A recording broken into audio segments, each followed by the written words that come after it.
से तुम बिछुड़े प्रभु मेरे, जब से तुम बिछुड़े प्रभु मेरे, कबहू न पायो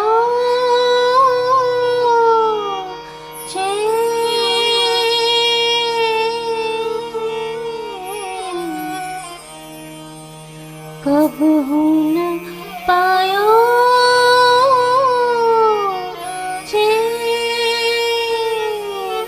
दर्शन बिना,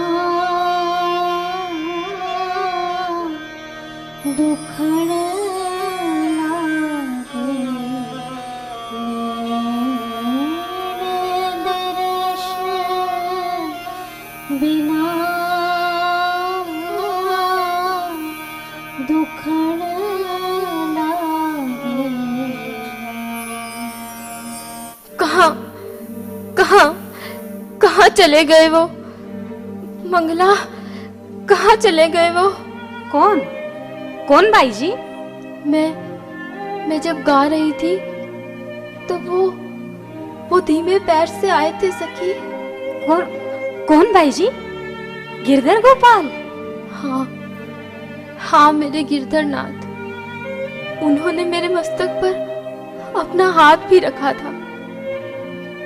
मैंने अपनी अधखुली आंखों से देखा मेरे प्रियतम का मंद मुस्कुराता हुआ मनोहर सा मुखचंद्र। वो मेरे समीप आकर बैठ गए। उस समय मंगला, मेरा सौभाग्य अपने शिखर पर पहुंच गया था। उनका वो स्पर्श, वो कैसा मधुर स्पर्श था। आनंद की धाराएं मेरे तन मन में बह रही थी। कहीं मेरा सौभाग्य क्षणिक ना हो जाए, यही सोचकर मैं अपने नेत्रों को बंद करके पद गाती रही। फिर क्या हुआ भाई जी? अरे, अपने प्रियतम का दिव्य और मादक स्पर्श हो रहा हो तो हृदय में धैर्य कहाँ रहता है। मैंने अपने मन को बहुत समझाया, पर प्रियतम की छवि की एक झलक अपने रोम रोम में बसा लेने की प्रबल इच्छा के कारण मेरा संयम का बांध टूट गया। तो भाई जी, फिर आपने क्या किया? क्या करती, मैं खुद को रोक ना पाई। हाय, आंखें क्षण भर के लिए क्या खुली, वो पुनः चले गए। मैं उन्हें पुनः खो बैठी। न जाने मेरे गिरधर मेरे साथ बार बार ये आंख मिचोली का निष्ठुर खेल क्यों खेलते हैं। अब न जाने वो पुनः कब आएंगे। नाथ, हाँ नाथ। भाई जी, अपने आप को संभालिए भाई जी। ये आपको क्या हो रहा है भाई जी? क्या करो सखी, उनके नैनों की प्रेम कटारी का घाव जब किसी को लगता है तब उसकी व्यथा किसी से बताई नहीं जा सकती। जैसे जल बिन मछली वो तड़पती ही रहेगी उस घाव में। तो भाई जी, इस घाव का उपचार कैसे होगा? इसकी औषधि क्या है?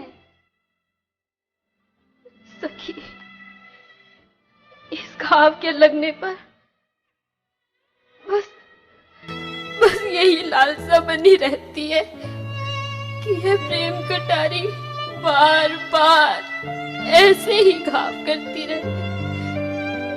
इसकी बस यही एक औषधि है, यही एक औषधि है। मेरा हे प्रभु कब मिलोगे, मेरा हे प्रभु कब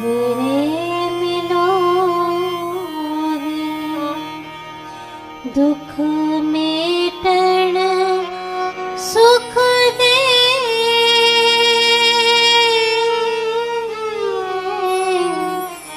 दुख मेटण सुख दे, दर्श बिना दुखण लागे, दर्श बिना दुखण लागे। अरे आप सब कब आए? जब आप अपने गिरधर के ध्यान में खोई हुई थी। कुमरानी जी, आपके प्रेम को देखकर चित्तौड़ वासियों की श्याम सुंदर में प्रीति बढ़ रही है। आप हमें उनके विषय में कुछ और बताएं। उनका जन्म, उनकी लीलाएं कैसे थी? हाँ भाई जी, बताइए ना श्री कृष्ण के विषय में। श्री कृष्ण जन्माष्टमी भी समीप है, बड़ा ही आनंद आएगा। मेरे गिरधारी का जन्म, कर्म, लीलाएं सब दिव्य हैं, सब अलौकिक हैं। द्वापर में जब श्री कृष्ण का प्राकट्य हुआ था, उस समय पूरा विश्व भाद्रपद कृष्ण पक्ष के अंधकार में डूबा हुआ था। बड़ी विषम परिस्थिति थी। भारत में कंस, जरासंध, शिशुपाल, दंतवक्र, काल यवन व पौंड्रक जैसे महाप्रबल असुर लोगों पर अत्याचार कर रहे थे। शाल, कौरव, भौमासुर आदि आसुरी सत्ता के नशे में उन्मुक्त होकर मनमानी कर रहे थे। प्रजा भयभीत होकर त्राही त्राही पुकार रही थी। फिर क्या हुआ भाई जी? उनको बचाने के लिए कोई नहीं आया? ऐसे विकट समय में उन तमोगुणी अत्याचारी असुरों को दंड देने के लिए और संसार में भक्ति का सूक्ष्म रहस्य समझाने के लिए ही मेरे श्याम सुंदर का प्राकट्य हुआ। चाहे वो बाल गोपालों के साथ उनकी क्रीड़ा हो, या माँ यशोदा का वात्सल्य, या फिर ब्रजबालाओं के साथ उनका रास। मेरे श्याम सुंदर की हर लीला अनूठी भी है और रहस्यमयी भी। तो क्या हम उन अनूठी रसमय लीलाओं को समझ सकते हैं? क्यों नहीं, बस इन बाके मदन मोहन की बाकी लीलाओं का रहस्य समझने के लिए हृदय में वैराग्य होना चाहिए। सुना है आपको श्री कृष्ण साक्षात दर्शन देते हैं, क्या हमें उनका साक्षात्कार नहीं हो सकता? उनकी बाकी छटा का साक्षात्कार करने के लिए चित्त में लगन होनी चाहिए। क्या उनके कमल नयन की दृष्टि हम पर भी पड़ सकती है? हाँ, उनके बाके नयनों की रस भरी चितवन में समा जाने के लिए रोम रोम में प्रेम होना चाहिए। अगर ये सब गुण हो तो मूर्ति से ठाकुर जी प्रकट हो जाएंगे। अवश्य साक्षात दिखेंगे, क्यों नहीं, बस दृढ़ विश्वास होना चाहिए। लेकिन जब द्वापर युग में श्री कृष्ण आए थे, तब तो सबको उनके भगवत स्वरूप का साक्षात दर्शन होता होगा। एक बात आप सब समझिए, भगवान के अवतार काल में भी मेरे स्वामी का दर्शन सबको नहीं होता था। याद रखिए, बिना भाव के दर्शन कभी नहीं होता। ठाकुर जी स्वयं सामने आ जाएंगे, तब भी आप उन्हें पहचान न पाएंगे। वो हमें साधारण मनुष्य ही दिखाई पड़ेंगे। जाकी रही भावना जैसी, प्रभु मूरत देखी तिन तैसी। प्रेम होगा तो गिरधर गोपाल हमारे साथ सदैव रहेंगे, याद रखिए। बड़ा सुंदर भाव है आपका यू रानी जी। भाव ही नहीं, मीरा तो स्वयं भी अति सुंदर हैं। तो भैया नहीं साधु बाबा, सुंदर तो मेरे गिरधारी हैं। सत्य कहा आपने। उन्हीं गिरधारी ने मुझे कल रात्रि में दर्शन दिए और आज्ञा दी, जो मैं आपको बताने आया हूँ। हाँ बोलिए, क्या आज्ञा है मेरे गिरधारी की? गुप्त आदेश है, सबके सामने नहीं कह सकता। जरा इधर आइए।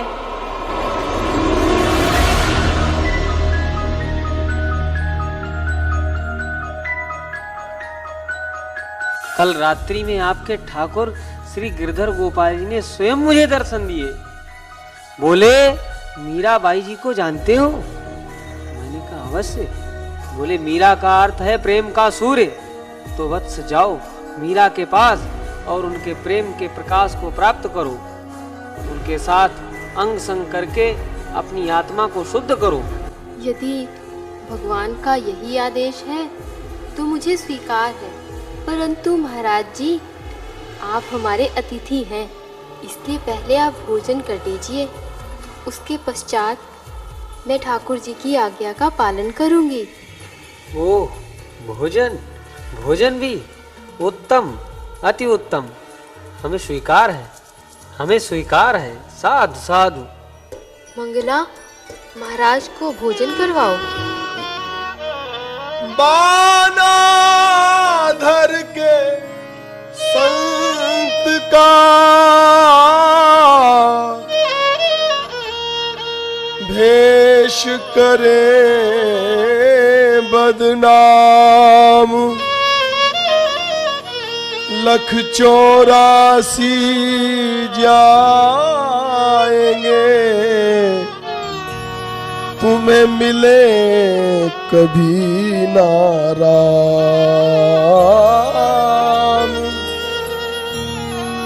184 जाएंगे मिले कभी ना राम।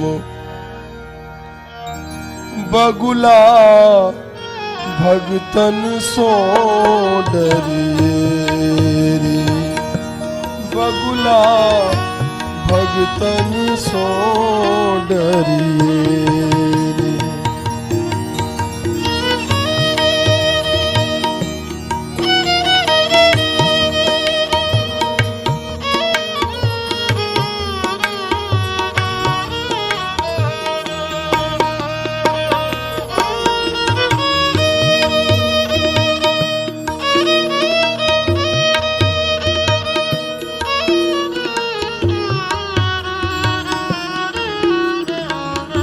एक पग ठाढ़े ध्यान धरत है, एक पग ठाढ़े ध्यान धरत है। 3 मीन लो किमि बचिएरी, 3 मीन लो किमि बचिएरी। ऊपर ते उज्ज्वल रंग दिखत, ऊपर ते उज्ज्वल रंग दिखत। ये कपट हिंसक लखिएरी, ये कपट हिंसक लखिएरी। बगुला भगतन सो डरिए, सखी बगुला भगतन सो डरिए। महाराज आइए आइए यहाँ। ये सैया यहाँ सबके बीच में? जी हाँ महाराज जी, सबके बीच में ही। यदि गिरधारी लाल की यही आज्ञा है कि आप हमसे अंग संग करें तो ठीक है, सबके सामने ही सही। वैसे भी भगवान अपने भक्तों से कभी कुछ नहीं छुपाते हैं। तो आइए महाराज, यहाँ विराजिए सबके बीच में।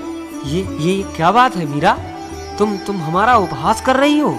नहीं महाराज, मैं तो वही कर रही हूँ जो आप चाहते हैं। नहीं, तुम हमारे जैसे तपस्वी साधु का अनादर कर रही हो, वो भी पूरे समाज के सामने। साधु भगवान का रूप होता है। तुम अतिथि का सम्मान करना नहीं जानती। अतिथि देवो भव। महाराज, मैं आपका अनादर कैसे कर सकती हूँ भला? आपको तो मेरे गिरधर लाल ने भेजा है, तो जैसे उनकी आज्ञा है आप वैसा ही करें। नहीं नहीं, मैं सबके सामने। आप ये संकोच, ये शंका क्यों कर रहे हैं? आइए निसंकोच अपनी आत्मा की शुद्धि कीजिए। बाई जी, ये साधु के वेश में अवश्य कोई दुष्ट है, आपको छलने आया है। आप इसकी बातों में ना आइएगा। तुम ठीक कह रही हो बेटी, इसे हमने कभी किसी मंदिर में नहीं देखा। ये कोई साधु वाधु नहीं है, ढोंगी है ढोंगी। ये साधु के वेश में बहरूपिया है, रावण है रावण। सीता जैसी पवित्र बाई जी के ऊपर बुरी दृष्टि डाल रहा है। ऐसे ही कपटी लोगों के कारण पूरे साधु समाज पर उंगली उठती है। क्यों साधु बाबा, अब आप चुप क्यों हो गए? आइए कर लीजिए अपनी वासना पूर्ति। हमारी बाई जी के विषय में आपके मन में ऐसा दुर्विचार आया कैसे? मुझे क्षमा करें, मुझसे बहुत बड़ी भूल हो गई। आपको पहचान ना सका। आप सबने सही पहचाना। मेरे जैसा दुष्ट पूरे संसार में नहीं होगा। पूरा जीवन मैं लोगों को छलता आया हूँ। अपनी भोग वासना के लिए मैं भटक रहा हूँ। मारो इसे, मारो। इसे दंड मिलना चाहिए। इसे छोड़ेंगे नहीं। इसकी हिम्मत कैसे हुई यहाँ आने की? मारो मारो मारो मारो, मारो, मारो। नहीं नहीं नहीं, शांत हो जाइए, शांत हो जाइए। बैठिए आप सब। सुबह का भूला यदि शाम को घर वापिस आ जाता है तो उसे भूला नहीं कहते। उठो उठो भाई, रो मत। तुम्हें अपनी कालिक स्वयं दिखने लगी है। यही तो भक्ति मार्ग की प्रथम सीढ़ी है, स्वयं का निरीक्षण। मीराबाई जी, मैंने झूठ बोला था। ना ही मुझे आपके गिरधारी ने दर्शन दिए थे और ना ही कोई आज्ञा, परंतु आप अवश्य में मीरा हैं, शुद्ध प्रेम और भक्ति का सूर्य। आपकी प्रबल भक्ति की किरणों से मेरे मन के विषय, उसमें छुपी वासना और कपट का अंधकार दूर हुआ। अब आप मुझे भक्ति का दान प्रदान कीजिए। जब आंख खुली तभी सवेरा। जाओ भैया, अपना सर्वस्व हरि की सेवा में लगा दो। गोपाल जी तुम्हें संभाल लेंगे।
सुलक्षणा, तू कहाँ गई थी? मैं तुझे ढूंढ रही हूँ। रात्रि हो गई है, बाई जी के पदगान का समय हो गया है। ठाकुर जी के लिए फूल, फल और दूध लिया। बाई जी, आज का सत्संग बड़ा ही अद्भुत था। बस वो नकली साधु से मन थोड़ा खट्टा हो गया। मैं देख रही थी मंगला, तू बहुत क्रोध में आ गई थी। बहुत प्रेम करती है ना मुझसे। पिछले जन्म में तू अवश्य ही मेरी बड़ी बहन रही होगी। बाई जी, क्या करूं, आपका कष्ट मुझसे देखा नहीं जाता। वैसे भी आप जब से चित्तौड़ आई है, प्रतिदिन विचित्र अनुभव हो रहे हैं। मंगला, सब ठाकुर जी की लीला है। हमें तो बस अपना समर्पण अपने गिरधारी में रखना है, फिर जैसे वो रखे ठीक है। आप जैसा धैर्य मुझ में कहा भाई जी। आपने रोक लिया, नहीं तो मेरा बस चलता तो उस साधु को छोड़ती नहीं। हो ना हो, मुझे लगता है उसे भी महाराज ने ही भेजा होगा। मंगला, मंगला, हम सब शुद्ध आत्माएं हैं, परमात्मा की तरह, परंतु हमारी चेतना पर माया का आवरण आ जाता है। पिछले जन्मों के संस्कार, कुसंग, ये सब हमें पथभ्रष्ट कर देते हैं। उसे क्षमा करो। भक्त का हृदय तो भगवान के हृदय से भी उदार होना चाहिए। आप बड़ी दयालु हैं। आपकी कृपा से उसको नया जीवन मिल गया। वे लोग बड़े ही भाग्यवान हैं जिन्हें आपके सत्संग का लाभ प्राप्त हो रहा है। जैसी गिरधर लाल की इच्छा। रात्रि हो गई है बाई जी, आप आराधना कर ले। मैं बाहर ही हूँ, आपको कुछ चाहिए हो तो मुझे बुला लीजिएगा। प्रभु, तुम्हारी लीला तुम ही जानो। मैं तो तुम्हारे मनमोहन स्वरूप के दर्शन की भिखारिन हूँ और मुझे कुछ नहीं चाहिए। जन जन की तुम्हारी इस दासी को दर्शन दे दो प्यारे श्याम। तुम्हारे चरणों में यही मेरी अर्ज है। कागा सब तन खायो, मेरो चुन चुन खइयो मांस। ये दोने ना मत खाइयो,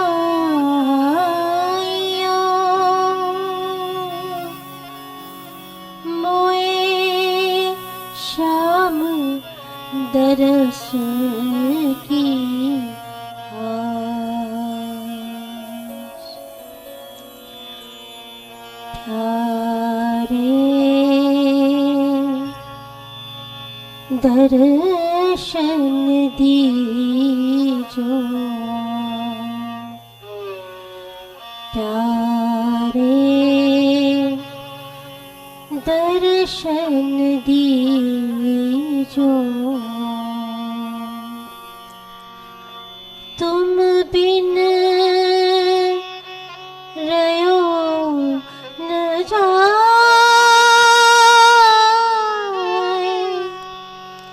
तुम बिन रयो न जाए। प्यारे दर्शन दीजो। मेरे प्राणाधार, तुम्हारे वियोग में नाथ, भले ही मैं शोक की उग्र ज्वालाएं सहती रहूं, पर तुम सदा अपनी मनभाती सखी से आनंद क्रीड़ा करते रहना। मैं घड़ी घड़ी, पल पल नित्य तुम्हें याद करती रहूंगी नाथ। तुम भले ही मुझे भूल जाना।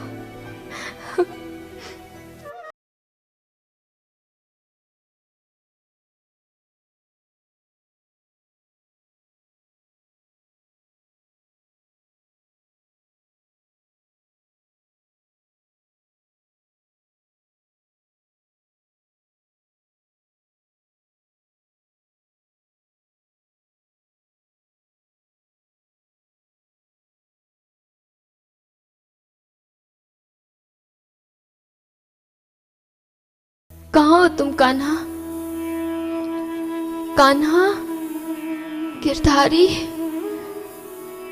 गिरधारी। मीरा, मीरा, कैसी हो? कैसी हो सकती हो तुम्हारे वियोग में? तुम बड़े निष्ठुर हो कान्हा। पल भर के लिए अपनी झलक दिखाते हो, फिर जाने कहाँ छुप जाते हो और मुझे तड़पता हुआ छोड़कर चले जाते हो। मीरा, तुमसे मिलने के लिए तो मैं भी आता रहता हूँ,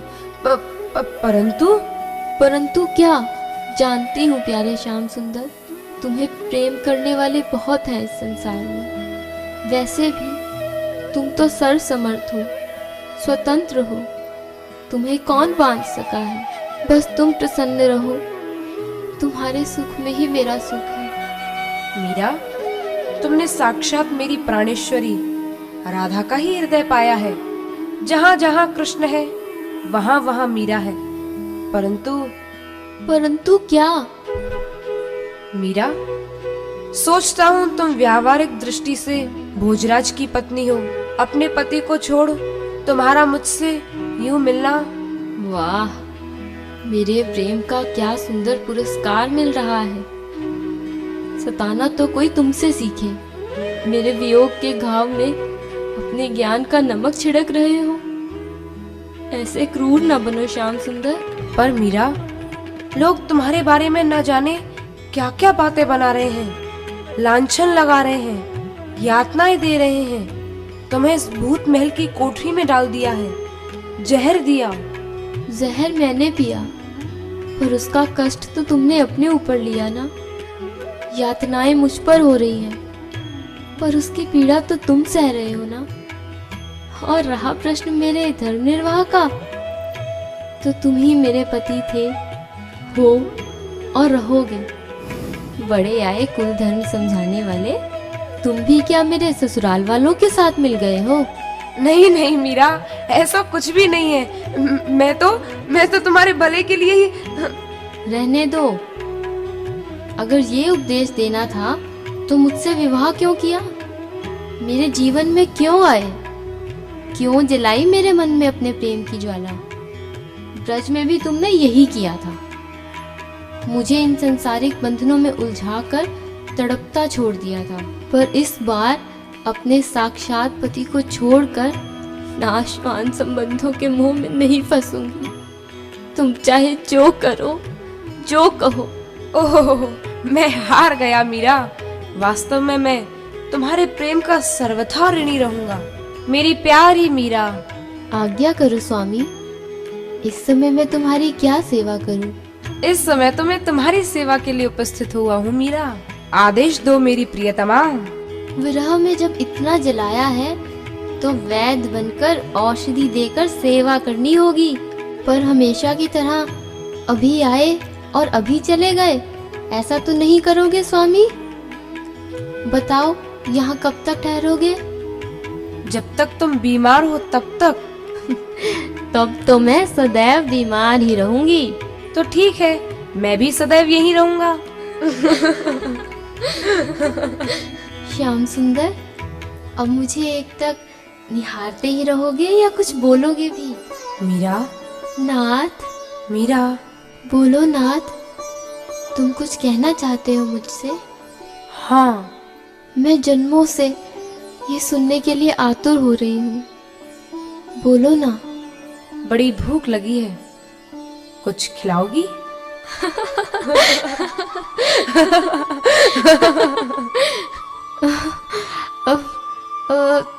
क्षमा करो नाथ, मैं तो बिल्कुल भूल ही गई।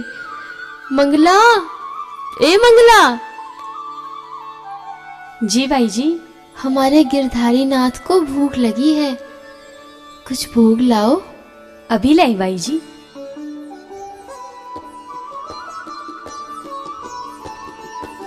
अरे अरे मंगला, थाली इधर ला। गिरधारी नाथ तो इधर है मेरे पास। परंतु भाई जी, यहाँ पर तो कोई भी नहीं है। ला ना, इधर ला, मुझे दे।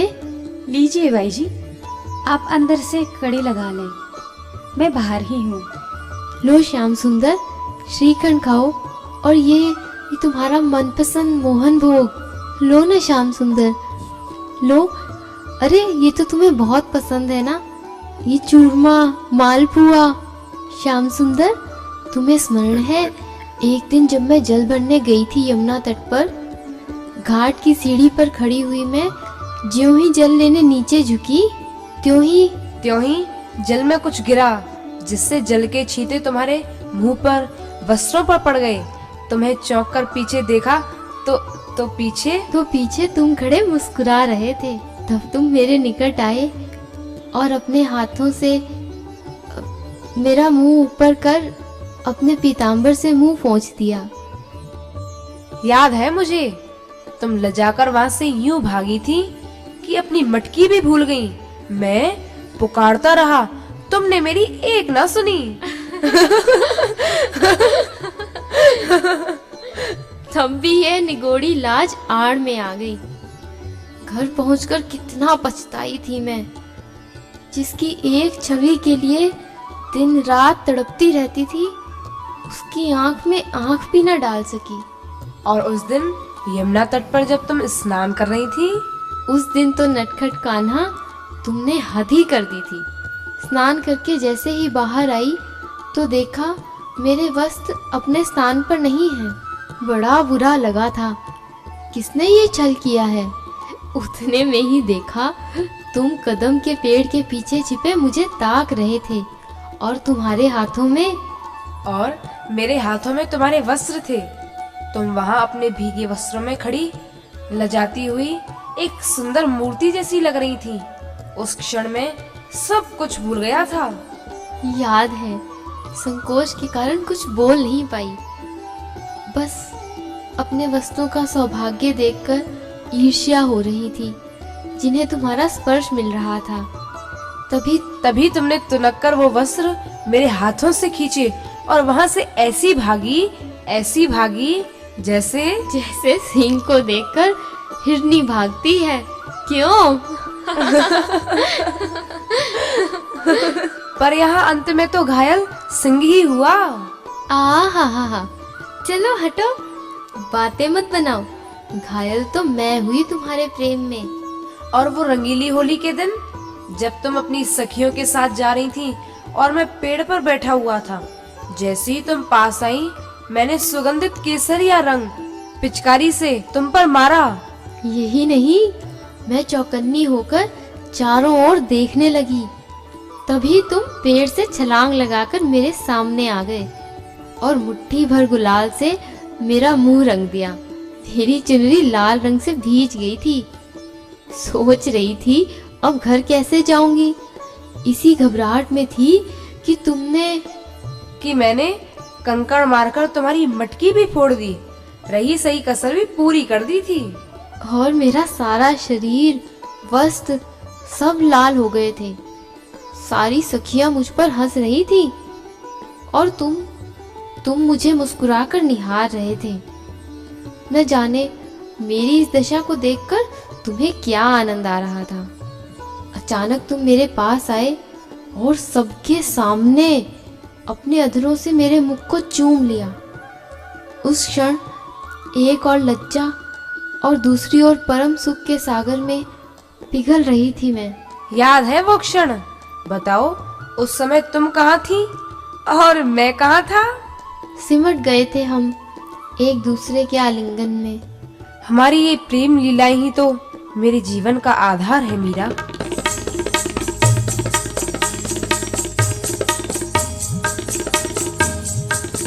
गिरधर आगे नाचूंगी, श्री गिरधर आगे नाचूंगी।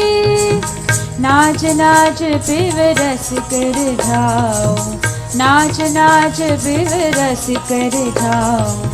प्रेमी जन को जाचूंगी, प्रेमी जन को जाचूंगी। प्रेम प्रीति का बांध घुंघरू, प्रेम प्रीति का बांध घुंघरू। सूरत की कजनी काजूंगी, सूरत की कजनी काजूंगी। श्री गिरधर आगे नाचूंगी, श्री गिरधर आगे नाचूंगी।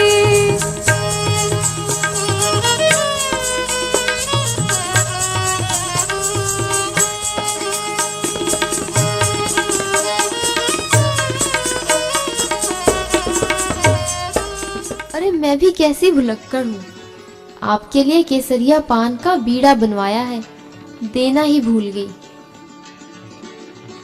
वाह मीरा, बहुत दिन हो गए ऐसा स्वादिष्ट पान खाए, थोड़ा तुम भी तो लो। अरे मीरा, क्यों ना आज चौपड़ खेलें? अवश्य स्वामी, ये लीजिए, अभी बिछाती हूँ। अच्छा मीरा, दांव पे क्या लगा रही हो? चौपर खेलूं पीव संग, बाजी राखूं जीव।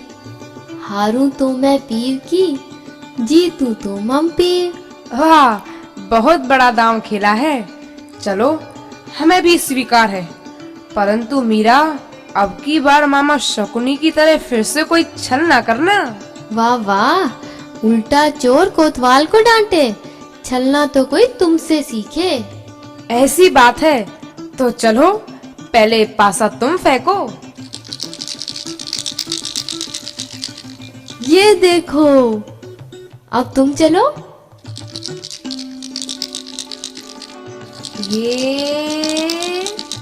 ये लो। अरे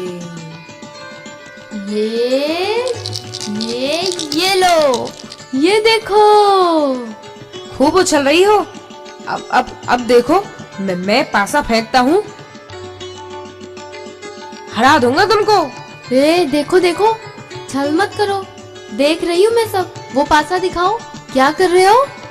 नहीं नहीं, मैं कुछ नहीं कर रहा हूँ। तुम हार से डर रही हो। जब हारती हो ऐसे ही रोती हो। अब तो मैं तुम्हें रुलाऊंगी। एक और पासा है ना तुम्हारे पास? दिखाओ, इधर दिखाओ। छलिया, तुम नहीं बदलोगे। नहीं नहीं नहीं, मैं तुम्हें नहीं दूंगा। नहीं, मैं अपने पास दिखाओ। नहीं दिखाओ जरा। नहीं, मैं नहीं दूंगा अपने पास। इधर दिखाओ ना। नहीं दो मुझे। नहीं मीरा, नहीं दो। मैं छोड़ूंगी नहीं। मैं आज नहीं मीरा, मैं नहीं दूंगा। मैं नहीं ना, मुझे दिखाओ। मैं नहीं दूंगा पासा। मुझे दिखाओ। नहीं मीरा। मीरा, दरवाजा खोलो। मीरा, अंदर कौन है? दरवाजा खोलो। मीरा, मैं भोजराज, तुम्हारा पति। दरवाजा खोलो। लो मीरा, भोजराज जी आ गए। किवाड़ खोलो। दरवाजा खोलो।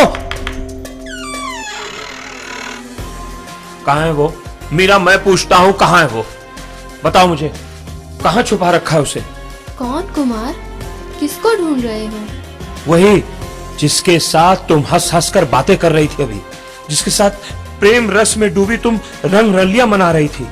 मैंने सब सुन लिया मीरा। अब तुम नृत्य करके उसको रिझा रही थी। कहाँ है वो पुरुष? कहाँ है वो कपटी? मुझे एक बार मिल जाए वो। कहाँ है? अच्छा, वो कोई साधारण पुरुष नहीं है कुमार। वो तो परम पुरुषोत्तम, साक्षात मेरे गिरधारी हैं, मेरे प्राणनाथ हैं। ये देखो, ये तुम्हारे सामने ही तो विराजे हैं। बोल देता हूँ, मेरे साथ हंसी मत करो मीरा। ये तो मूर्ति है। कहाँ छुपाया उसे? बताओ, कहाँ छुपाया उसे? मैं सत्य कह रही हूँ कुमार। यही है वो गिरधारी जिनके साथ में हंस बोल रही थी। ये देखो, उनके साथ में चौपर भी खेल रही थी। अच्छा, यही है वो? तो मैं इन्हीं के साथ दो हाथ कर लेता हूँ। बड़ा रंग रलियां मना रहा था तुम्हारे साथ। रुकिए कुमार, आप इन्हें मत हाथ लगाइएगा। आप मुझे जो भी दंड दे लें। कुंवर साहब। हट जाओ मीरा, छोड़ो मुझे, छोड़ो।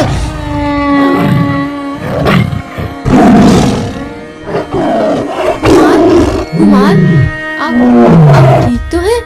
अब जी कैसा है आपका? मैं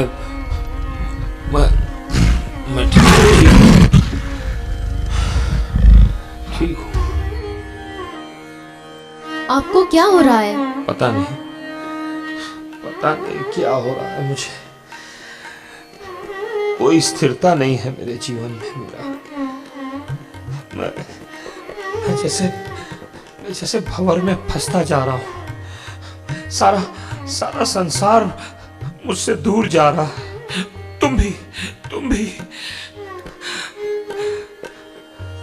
एक शून्य सा आभास हो रहा है।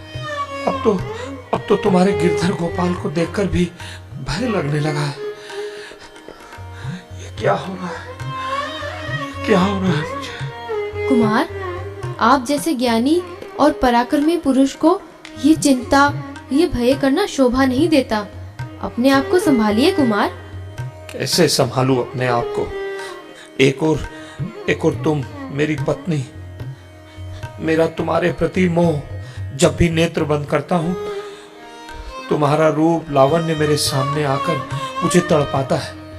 और दूसरी ओर तुम्हारा गिरधारी से ये प्रेम। उलझ गया हूं मैं मीरा, उलझ गया हूं मैं। मेरे चारों ओर अंधेरा है। अंधेरा ही अंधेरा। प्रभु की लीला को हम समझ नहीं सकते। मुझ में आसक्ति ही आपकी उलझन का कारण है कुमार। यह मोह ही आपके मन में अस्थिरता पैदा कर रहा है।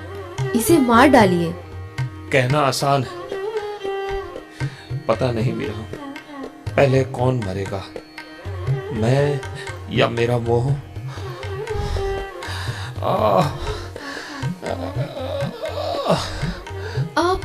आप ऐसा क्यों बोलते हैं कुमार?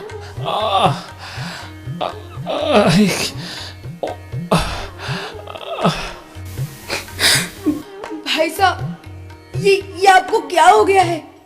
तुम भी कम हटीली नहीं हो भाभी साहब। तुम्हारे कारण इनका क्या हाल हो गया है, पर तुम्हें इनसे क्या लेना देना? ये जिए या मरे। बाई जी, ऐसी बात नहीं है। फिर कैसी बात है? मेरे भाई के प्राणों की तुम्हें चिंता भी है कि नहीं? तुम्हारी ठाकुर पूजा और अन्य पुरुषों के साथ नाच गाने से तुम्हें समय मिले तब ना। बस बहुत हो गया बहन जी साहब, अब और अपना कटुपदेश मत बोलिए। बाई जी का इसमें कोई दोष नहीं है। कुंवर जी अस्वस्थ है, पहले हम इनको संभालें। मंगला, चुप हो जा। देखो तो दासियों को भी कैसे सिर चढ़ा रखा है। अब भी समझ जाओ भाभी साहब, तुम्हारे किए हुए कुकर्म भाई साहब को भोगने पड़ रहे हैं। देखो। उदा, उदा, तुम भले ही किसी का भला न कर सको, पर किसी का अनहित भी नहीं करना चाहिए। जाओ यहाँ से, जाओ।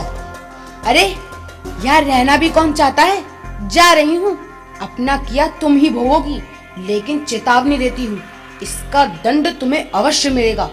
धर्म अदालत में, हमारी कुलगुरु और पूरे समाज के सामने। तब आएगा ऊँट पहाड़ के नीचे।